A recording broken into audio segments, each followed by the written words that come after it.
नमस्कार मंडळी, आज आपण बघणार आहोत मस्त असे ओल्या काजूची उसळ। भाजी तर आपण थपथपीत अशी करतोच, पण मी मस्त असे शेंग बटाटा आणि ओले काजू मी मागच्या आठवड्यात महाबळेश्वरला गेले ना, ते येताना मंडणगडवरनं येताना हे बघा मस्त असं काय साईज आहे बघा ओल्या काजूची आणलेत। चला बघूया। मग कढईत तेल घेतलेलं आहे, तापले आपलं तेल, हिंग,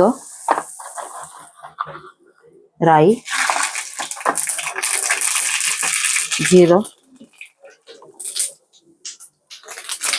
कढीपत्ता आणि मस्त आपला असा एक कांदा जाडसर चिरलेला। बटाटा आधी घालणार आहे कांद्यावरच, कारण बटाट्याला आपल्याला शिजायला वेळ जाईल। तशी झटपट करूया मस्त अशी उसळ। काळ्या वाटणावरती हळद घालते, आपलं कांदा खोबऱ्याचं वाटण असतं ना त्याच्यावर मस्त अशी मटणासारखी करणार आहे। वाटण एक कांदा, खोबरं आणि मिरची 2 आणि कोथिंबीर भरपूर अशी मस्त की भाजलंय आणि ते वाटण करून घेतलंय त्याचं, ते घालूया। मस्त असा झणझणीत रस्सा करायचा आहे ह्याचा आपल्याला। वाटण आपलं जे आहे कांदा खोबऱ्याचं चांगलं परतून घेऊया। चांगलं वाटण ना तुम्ही फोडणी व्यवस्थित परतवलं ना की त्याला मस्त तसं तेल सुटतं। आता आपले हे काजू ओले ते घालूया। माझा हा घरगुती मसाला घालते।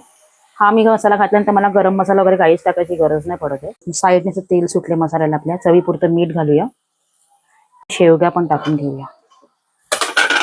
मिक्सर मध्ये आपण जे वाटण केलंय त्यात गरम पाणी घातलंय, मिक्स करून घेऊया। ही भाजी उसळ काही तुम्ही बोलू शकता, तुम्हाला पाण्याची कन्सिस्टन्सी किती हवी आहे तुम्ही ठेवू शकता। आता मला ही भातावर पण हवी आहे थोडीशी। छोटासा गुळाचा खडा टाकणार आहे।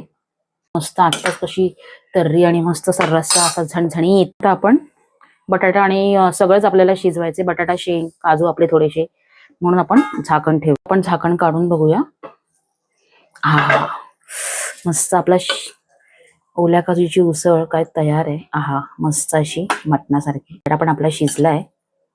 हा बघा मस्त, शेवगा तर एकदम हेच होत्या, कवळ्या होत्या आणि काजू पण शिजलेच आहेत। ही भाजी उसळ तुम्हाला मस्त अशी रस्स्यावाली तुम्ही भाकरी बरोबर, भाताबरोबर, कशाबरोबर पण एन्जॉय करू शकता। रेसिपी आवडली असेल तर नक्की रेसिपीला लाईक करा, शेअर करा आणि चॅनलला फॉलो आणि सबस्क्राईब करायला विसरू नका। चला तर मग बाय।